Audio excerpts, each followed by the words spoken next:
Alerte coronavirus. Attention, attention, le coronavirus se transmet très facilement et fait des ravages. Pour l'éviter, le port du masque de protection est obligatoire en tout lieu. Dans l'administration publique ou privée, dans les réunions, les rencontres, dans les marchés, les magasins, les boutiques et lors des déplacements, le port du masque est obligatoire. Même dans les lieux privés, dès lors que l'on n'est pas seul, le masque doit être le fidèle compagnon. Mais attention, le port de masque de protection ne dispense nullement d'appliquer les autres mesures de prévention, notamment le lavage des mains à l'eau et au savon et l'observance de la distance de sécurité sanitaire d'au moins 1 mètre entre personnes. Enfin, s'abstenir de porter des gants en vue du lavage régulier des mains à l'eau et au savon ou de l'application de gel hydroalcoolique. Pour tout savoir sur l'épidémie du coronavirus au Bénin, rendez-vous sur le site web www.gouv.bj/coronavirus. Ceci est un message du gouvernement de la République du Bénin. Mesdames et messieurs, bonsoir et bienvenue dans cette édition des régions, période des fêtes, occasion de certaines libertés, surtout sur le plan alimentaire. L'idée n'est pas mauvaise, mais l'hépato-gastro-entérologue revient sur la nécessité d'avoir un bon comportement alimentaire, gage de la bonne santé. Écoutons Dr Possou au micro de Jean-Claude James. En cette période de fête, effectivement, il faut profiter de la fête, mais il faut rester dans la modération en toutes choses. Parce que quand on mange trop, ça distend l'abdomen, ça peut s'accompagner de gêne. Et dans tous les cas, manger lentement, éviter l'excès de boissons alcoolisées et de boissons sucrées. Il faudrait, lorsqu'on doit manger des crudités, veiller à ce que ça ait été bien lavé et bien désinfecté avant d'en consommer pour éviter les intoxications alimentaires et les toxi-infections alimentaires. Donc, il faut veiller à ce que les sources d'aliments qu'on ingère soient de bonnes sources pour éviter les infections et les intoxications alimentaires. Le sport, bien sûr, puisque on va beaucoup manger, il faut beaucoup dépenser par l'activité physique pour ne pas se retrouver en début d'année avec des kilos en supplément. Le Fonds africain de garantie et de coopération économique FAGAS s'engage à accompagner, le Tchad pour la mobilisation de financement pour son plan national de développement. À cet effet, une délégation du Tchad a effectué une mission au Bénin, siège du fonds, afin de jeter les bases du processus pouvant conduire à l'atteinte de cet objectif. Lénaïk Agbazao et Daniel Nadia pour plus de précisions. Une nouvelle ère de coopération s'ouvre entre le Tchad et le FAGAS. Après l'audience accordée par le maréchal Idriss Déby Itno au nouveau directeur général du Fonds africain de garantie et de coopération économique. Cette délégation tchadienne a séjourné en terre béninoise pour mieux apprécier les opportunités qu'offre le fonds. Au cours de la mission, des partenariats financiers internationaux ont été négociés au profit de l'économie tchadienne, avec de bonnes perspectives, dans des secteurs stratégiques tels que l'énergie, l'agro-pastoral, la santé, les mines et les infrastructures. On avait quelques objectifs bien précis, à savoir chercher des opportunités pour mettre en œuvre un programme d'appui au développement local et à la finance inclusive qui est très ambitieux dans notre pays.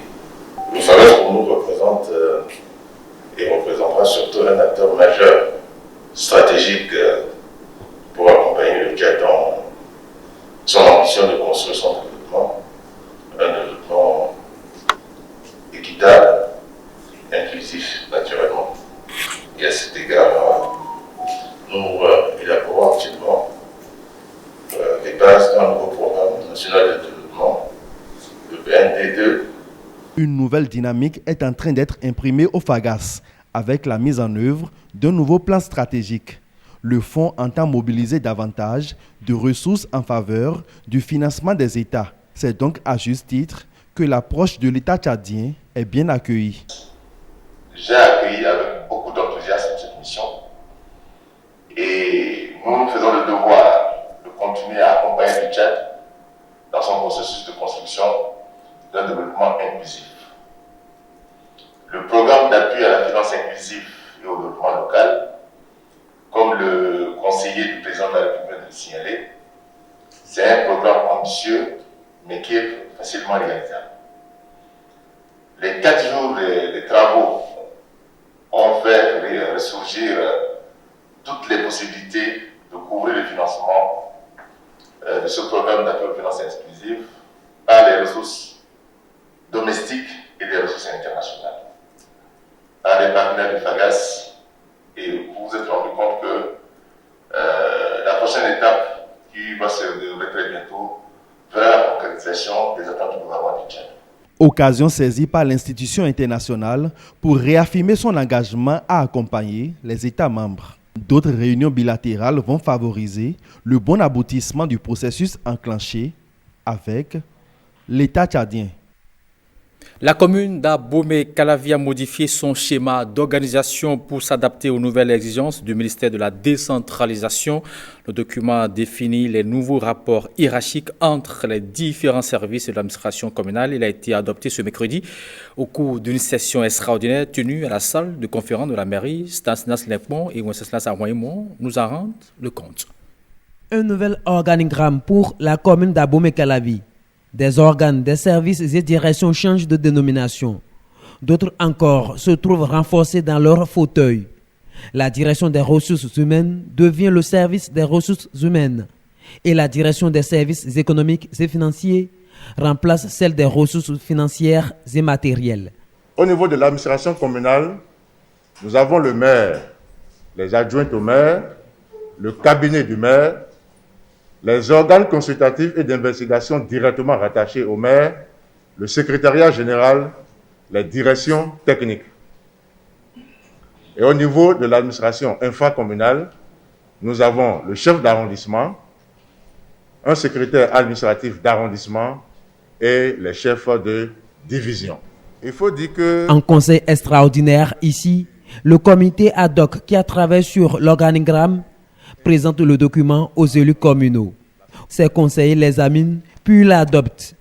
Objectif de cette restructuration, l'amélioration de la qualité des prestations de la collectivité territoriale. Il a été observé nécessaire de revisiter le cadre structurel des mairies pour les rendre beaucoup plus performantes et plus librement administrées conformément aux dispositions de la Constitution de notre pays en son article 151. Le rapport diagnostique suite à la relecture des organigrammes des mairies a mis en relief d'importantes insuffisances dans l'élaboration des arrêtés communaux et municipaux portant sur les attributions, l'organisation et le fonctionnement de nos administrations communales. Ainsi, déférant aux instructions contenues dans la lettre circulaire du ministre, un comité ad hoc a été mis en place en vue de procéder à la relecture de l'organigramme actuel de notre mairie et de procéder à la réorganisation de l'administration communale au regard du nouveau schéma qui a été proposé. Selon le classement du ministère de la décentralisation, Abomey-Calavi figure parmi les communes ordinaires de type 1. Elle est subdivisée en des administrations communales et infracommunales. Du soutien aux orphelins de Saint-Gérard-Maïla, la Fondation MTN vient en appui aux enfants du centre. Elle a procédé à une remise de dons aux responsables de cet orphelinat situé à Porto-Novo. On retrouve Stanislas Lepmont pour le compte-rendu. Une camionnette chargée de vivres, de vêtements et de jouets.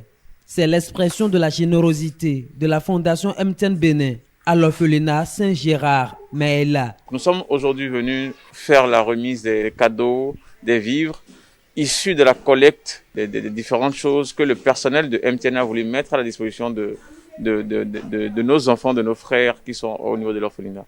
Pour que eux aussi, depuis leur orphelinat, ils puissent passer de très belles fêtes de fin d'année, parce que l'une a le droit d'être heureux tout seul. Pour les responsables de l'orphelinat, le réseau de téléphonie mobile MTN Bénin s'illustre à travers ce TAT comme une entreprise au service de la population et surtout à l'écoute des couches défavorisées. Les enfants de notre centre actuellement sont au nombre de 36. On prend les enfants de 0 à 5 ans. Donc, c'est surtout les enfants retrouvés, abandonnés, les enfants qu'on a laissés à l'hôpital ou bien on vient déposer à notre porte ou bien sur les ordures. Et aussi les enfants qui sont orphelins de mère surtout. Ce geste de la Fondation MTN Bénin s'inscrit dans le cadre du mois de la solidarité décrété par l'entreprise. La société annonce son soutien à d'autres personnes vulnérables qui jusque-là n'ont pas encore bénéficié des œuvres de sa dimension sociale. Cotonou, ville propre, les responsables du centre Valdera et l'office de gestion des stades s'engagent. Ils lancent une campagne de sensibilisation et installant bien sûr des toilettes publiques dans les espaces de loisirs. La cérémonie de lancement a eu lieu le mardi dernier au stade général Mathieu Kérékou. Accès d'Ancy, le coup de bois, le point. Présentement, vous voyez, les gens continuent d'uriner le long de la voie, oui. C'est un phénomène qui écœure et révolte les environnementalistes. La défécation à l'air libre ou la pollution de l'environnement sous toutes ses formes. Placide Clédio fait partie de ceux-là qui dénoncent le fléau. Il lance ici une campagne de sensibilisation en posant un acte. C'est les toilettes bio. Même on appelait ça mobile parce que nous pouvons les déplacer. Ici maintenant, quand vous rentrez dedans, vous voyez, vous pissez dedans. Quand vous pissez, vous pressez ici. Et l'eau nettoie. Des toilettes publiques, des urinoirs sont installés dans cet espace ludique, le stade général Mathieu Kérékou. On aperçoit déjà au loin une dame qui vient se soulager. Je viens de sortir à la banque là. Je voulais pisser mais je ne sais pas là où je vais pisser. Là j'ai su qu'il y avait une toilette à côté.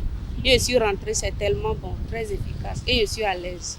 Un dispositif mis en place pour limiter, voire éviter les actes d'incivisme. Les responsables de l'office de gestion des stades sont heureux de l'initiative. J'avoue vraiment que c'est un sentiment de satisfaction. Sentiment de satisfaction parce que vous savez bien que le stade, c'est un lieu public qui est fréquenté par jour, pas plus de 5000 personnes. Plus de 5000 personnes qui accueillent le stade tous les jours. Nous n'avons plus de toilettes publiques pratiquement au stade. C'est pourquoi je disais tout à l'heure que c'est un sentiment de satisfaction. Placide Clédio troque sa stature intellectuelle en éducateur civique et moral. L'installation des toilettes est à sa phase pilote. C'est une innovation. On a essayé de vouloir régler le problème que nous enregistrons à travers cette toilette là-haut. Vous avez un système qui vous permet de vous mettre à l'aise. Et lorsque vous vous mettez à l'aise, l'urine va quelque part dans les bidons. Mais lorsque vous finissez, il faut nettoyer. Alors, lorsque vous enlevez le pied sur le système qui doit ouvrir les vannes pour l'urine, l'autre est fermé systématiquement. Et ça permet de nettoyer et l'eau de nettoyage va ailleurs. Donc, on ne mélange pas l'urine et l'eau de nettoyage. Ce qui fait que l'urine est vraiment concentrée, ce qui va nous permettre de travailler sur ça au centre Valdera. Au centre Valdera, nous allons prendre l'urine maintenant et utiliser l'urée pour pouvoir amender le sol. Selon le directeur de l'office de gestion des stades, ces urinoirs viennent régler un tant soit peu le problème de l'insalubrité de cette infrastructure de loisirs en attendant que le projet s'étende à long terme. Parlons à présent santé. Le 16 mars 2020, le Bénin enregistre son premier cas de coronavirus. La prise en charge des contaminés était devenue une urgence. Face à la situation, le gouvernement a mis en place des centres pour assurer le traitement efficace aux personnes atteintes. Dans ce reportage que vous allez suivre, Estelle Pazou revient sur ce dispositif qui a permis de freiner la pandémie. Voici les images. Coronavirus oblige. L'ex-école nationale de police devient hôpital de circonstance. Nous sommes le 5 mars 2020. Aucun cas de contamination n'a encore été déclaré, mais le Bénin anticipe. C'est ici que les premiers cas de coronavirus seront traités. Ce centre est composé de 3 salles pour les patients, 2 salles polyvalentes pour les patients suspects, c'est-à-dire les cas chez qui on suspecte qu'ils aient pu contacter le coronavirus, et une salle où nous admettons les patients qui sont confirmés comme étant malades et les patients dont l'état s'aggrave. Le centre est doté de toutes les commodités requises pour une prise en charge aux normes et pour un traitement adéquat des corps des disparus. Et ce dispositif a une baie vitrée qui permet également aux parents de ces patients de s'assurer que c'est bien leurs parents d'abord, première chose, et que le corps est traité de façon digne. Parce que l'enterrement ne peut pas être réalisé par eux. C'est une des conditions sine qua non à respecter lorsque nous avons affaire à des urgences épidémiques. Du 16 mars au 30 avril 2020, le Bénin franchit le cap des 60 cas de contamination dus au coronavirus. Face à la recrudescence et pour plusieurs autres raisons, le Conseil des ministres décide de transformer l'hôpital de zone d'Alada en un centre de traitement et de prise en charge des malades. Nous disposons déjà d'une centrale de production d'oxygène avec une centralisation de l'oxygène avec au moins 20 entrées qui permettent de mettre en place des dispositifs pour une ventilation assistée en cas de cas compliqués. En dehors de cela, l'hôpital a une capacité d'au moins 100 lits qu'on peut encore étendre et augmenter jusqu'à 150 lits potentiellement. Et cet hôpital offre l'avantage géographique d'être assez reculé et de permettre vraiment de respecter une prise en charge sécurisée pour le reste de la population. Et toujours dans le sens du bien-être de la population, la commune d'Abomey-Calavi est également dotée d'un centre de traitement. Dans la région septentrionale, l'hôpital d'instruction des armées de Parakou et un autre centre à Natitingou sont équipés pour recevoir les malades. Des mesures qui reflètent les instructions du président Patrice Talon. Le chef de l'État nous a donné 2 instructions très claires. La première, c'est de mettre en place sur place et de fournir tous les moyens financiers qu'il faut pour permettre en fait la prévention, la détection et la prise en charge des cas suspects, ainsi que le traitement des malades. La deuxième instruction, c'est de dire qu'il faut se servir de cette crise pour s'assurer que le Bénin dispose désormais d'infrastructures sur l'ensemble des 12 départements pour être capable de réagir face à des situations similaires. À la date du 27 décembre 2020, le Bénin compte 3205 cas testés positifs au coronavirus pour 44 décès. L'une des mesures de riposte contre la COVID-19 est l'instauration du cordon sanitaire, un dispositif qui a fait ses preuves en permettant au Bénin d'enregistrer le moins de cas possible depuis le début de cette pandémie qui a sévi et qui continue d'ailleurs de sévir dans le monde entier. Retour sur ce dispositif sanitaire dans ce rétro signé Christelle Tongodo. 16 mars 2020, le Bénin enregistrait son premier cas de COVID-19. Très tôt, le gouvernement prend des mesures pour la riposte contre la pandémie. Il est établi, pour compter du lundi 30 mars 2020 à 0h, un cordon sanitaire autour des communes les plus exposées à la pandémie. Il s'agit des communes de Cotonou, Abomey-Calavi, Alada, Ouida, Tori, Zes, Semenkoudji, Porte-Novo, Akpromisrete et Adjara, à compter du 30 mars au 27 avril 2020. Le cordon sanitaire sera plus tard élargi à d'autres communes plus ou moins exposées, courant la même période. Cette disposition impliquait certaines restrictions telles que interdiction de regroupement de plus de 10 personnes en tout lieu à l'exception des espaces marchands avec obligation de respecter une distance d'1 mètre minimum entre personnes. Interdiction de circulation des bus et minibus de transport en commun de personnes. Interdiction aux taximotos de transporter plus d'une personne à la fois. Fermeture des bars, discothèques et autres lieux de réjouissance. Les checkpoints ont été décidés pour isoler une zone dite critique. La zone dans laquelle on a trouvé la plupart des cas et la zone dans laquelle on n'a pas trouvé du tout de cas. Donc c'est un cordon sanitaire de protection, aussi bien des deux. La zone critique, on pourra bien observer le phénomène et l'appréhender et agir rapidement. Nous nous sommes rendus compte que les agents sur place ont conscience de leurs responsabilités. On a profité pour leur parler encore, pour insister, leur expliquer davantage les raisons de ce dispositif qui a été mis en place. La principale, c'est la protection de la population. Normalement, je devais passer sur la côte pour faire les formalités douanières pour l'un de mes camions, pour ramener à Cotonou. Donc, vu ce qui se passe, j'ai dû appeler un de mes collaborateurs de Ilakonji qui est venu me rencontrer là, à la barrière. Et je lui ai remis les papiers pour pouvoir aller faire les formalités et convoyer le camion. Toujours à la date du 30 mars 2020, le gouvernement décide de la fermeture des écoles.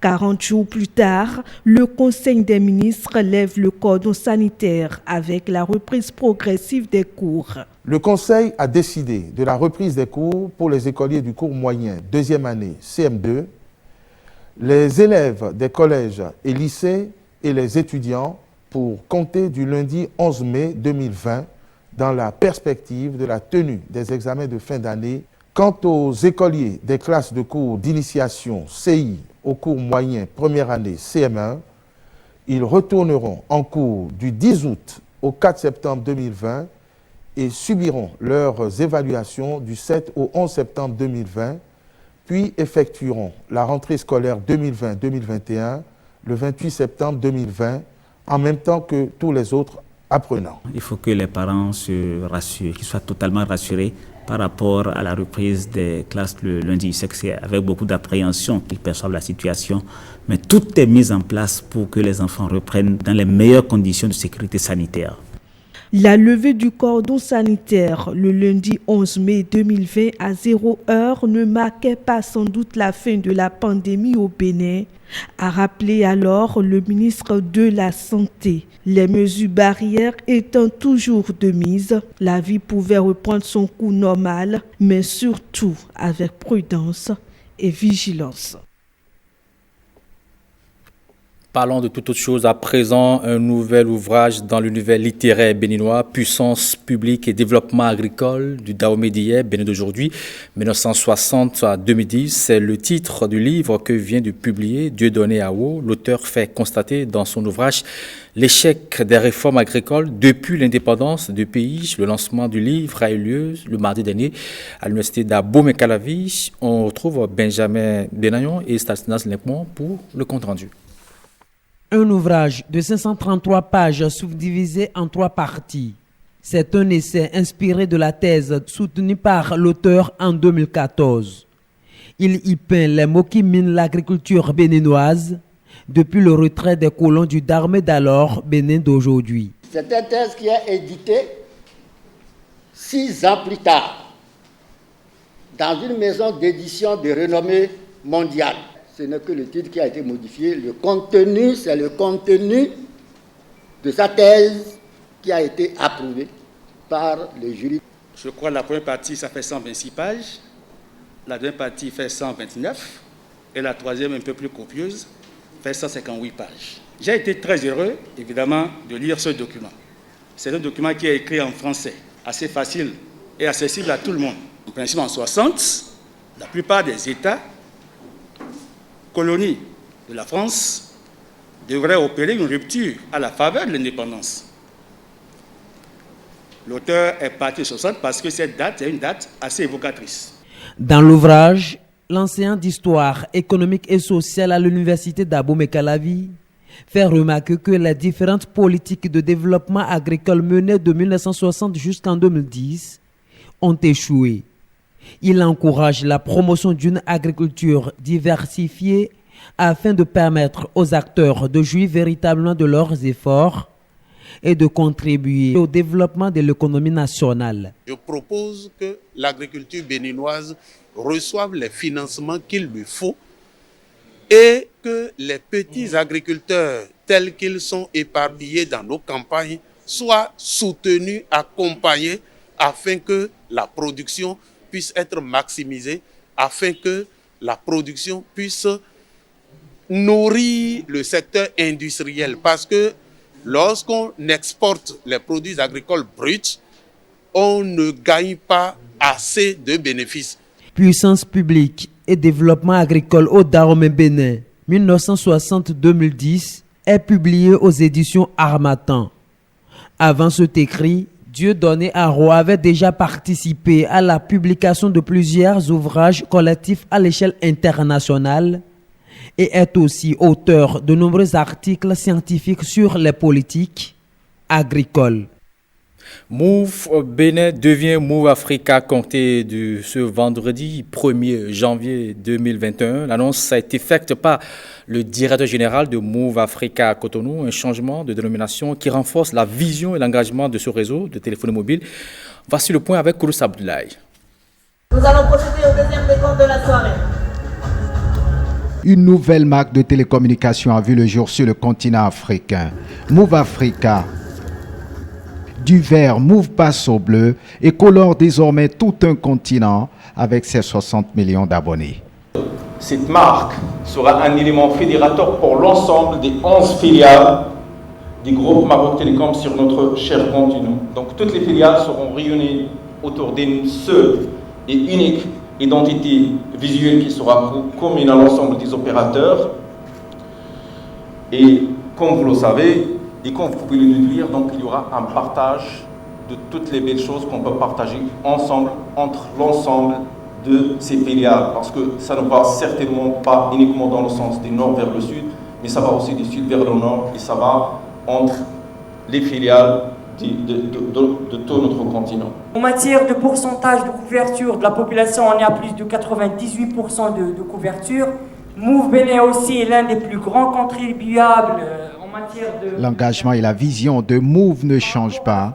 Cette nouvelle identité illustre la vision du groupe Maroc Télécom, l'Afrique en mouvement, qui se traduit par le principe de partage du savoir-faire et sa capacité d'innovation au profit des pays dans lesquels il opère. Au Bénin, plus de 200 000 emplois directs et indirects sont créés depuis l'avènement de Move. Nous allons nous rendre maintenant à Porte-Novo où CAF Bénin apporte de la joie dans 100 familles démunies. C'est bien sûr à travers Noël. Voici les images commentées par Guillaume Avienou. Le mystère du Père Noël s'opère par anticipation pour 100 familles démunies de la ville de Porte-Novo. C'est à travers le creuset des amis de Migan Vlavonou Béounou Louis. L'organisation a procédé à la remise de kits alimentaires à plus de 100 familles dites démunies de la capitale du Bénin. C'est une grâce pour nous d'être ici aujourd'hui, devant vous, pour recevoir les kits alimentaires que vous nous avez donnés. Merci beaucoup et que Dieu vous bénisse pour tout ce que vous faites pour nous. Ces 100 personnes impacteront à leur tour les membres de leur famille respective. Donc, vous convenez avec moi, mesdames et messieurs, qu'au moins 400 personnes bénéficieront donc, profiteront de cette activité si on considère la taille d'une famille à 4 personnes. Les bénéficiaires ont été choisis de concert avec les services sociaux de la ville de Porte-Novo sur la base de critères rigoureux. Bien que le ministère des Affaires sociales et de la microfinance est le leader des interventions en matière de protection sociale, il ne saurait apporter à lui seul, comme vous le constatez, des réponses efficaces et efficientes aux besoins de toutes les personnes en situation difficile enregistrées dans nos centres de protection sociale. En décidant de faire don de ces kits alimentaires à 100 familles démunies des 5 arrondissements de Porte-Novo, le creuset des amis de Migan Vlavonou Béounou Louis a voulu démontrer que l'actuel président de l'Assemblée nationale s'est lié le social à la politique. Le président Vlavonou est convaincu que le temps consacré à la prière, à la politique, ne peut devenir un alibi pour négliger le prochain en difficulté, car pour lui, la prière à Dieu et la solidarité avec les pauvres et les souffrants sont inséparables. Faut-il le rappeler? Chaque attitude, chaque geste compte pour combattre la misère et l'exclusion. Et il existe de multiples manières d'agir, quelle que soit notre compétence et notre disponibilité. Offrir des kits alimentaires reste alors l'une des trouvailles du creuset des amis de Migan Vlavonou pour rappeler aux personnes démunies qu'elles aussi comptent pour la société. Le Grand Prix littéraire du Bénin édition 2020 a rendu son verdict. 3 maisons d'édition ont été primées à travers 3 auteurs avec leurs ouvrages. Les catégories théâtre, roman et nouvelles étaient à l'honneur pour cette 2e édition de ce prix d'excellence littéraire au Bénin. À la cérémonie de délibération et de proclamation des résultats, nous avions Patrick Diossou et Mathieu Sokenou.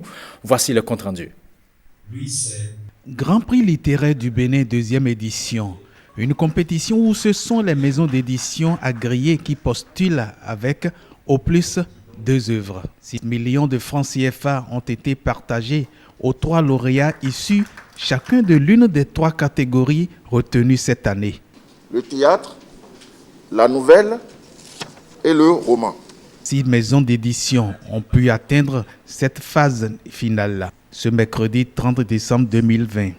Savane du continent, Star, Nouveauté, Aoudi, Venise d'Ébène, Ruisseau d'Afrique. 6 éditeurs, mais 9 auteurs et ouvrages finalistes. 3 gagnants.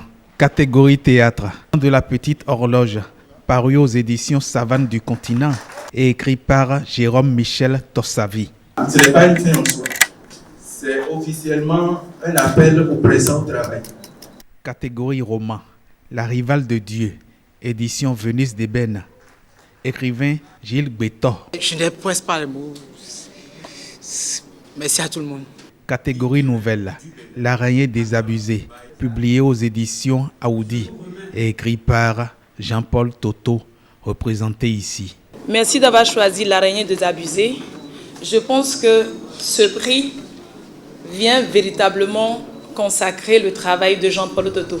2 millions pour chacun des récipiendaires déjà présélectionnés par les jurys catégoriels. Un trophée pour chacun des lauréats sélectionnés par le jury final. Nous avons travaillé de façon ardue, mais nous avons eu du plaisir à la tâche. La dalle posée par le DAL, directeur des arts et du livre, est du béton. Votre promptitude à nous répondre et votre sens élevé de responsabilité témoignent de l'intérêt et de la place que vous accordez aux questions relatives au développement et au rayonnement de notre littérature. Félicitations et recommandations ministérielles donnent le ton final. On peut décerner 2, 3, 4, 5 prix, mais il y aura un seul grand prix.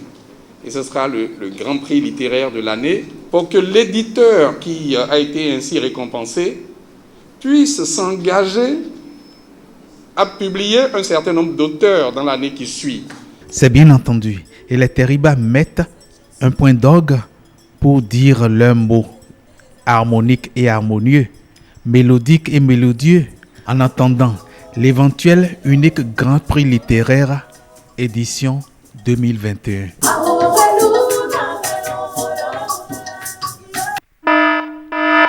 Alerte coronavirus. Attention, attention, le coronavirus se transmet très facilement et fait des ravages. Pour l'éviter, le port du masque de protection est obligatoire en tout lieu. Dans l'administration publique ou privée, dans les réunions, les rencontres, dans les marchés, les magasins, les boutiques et lors des déplacements, le port du masque est obligatoire. Même dans les lieux privés, dès lors que l'on n'est pas seul, le masque doit être le fidèle compagnon. Mais attention, le port de masque de protection ne dispense nullement d'appliquer les autres mesures de prévention, notamment le lavage des mains à l'eau et au savon et l'observance de la distance de sécurité sanitaire d'au moins 1 mètre entre personnes. Enfin, s'abstenir de porter des gants en vue du lavage régulier des mains à l'eau et au savon ou de l'application de gel hydroalcoolique. Pour tout savoir sur l'épidémie du coronavirus au Bénin, rendez-vous sur le site web www.gouv.bj/coronavirus. Ceci est un message du gouvernement de la République du Bénin.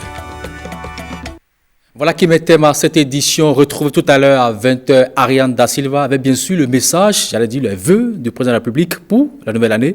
D'ici là, portez-vous bien.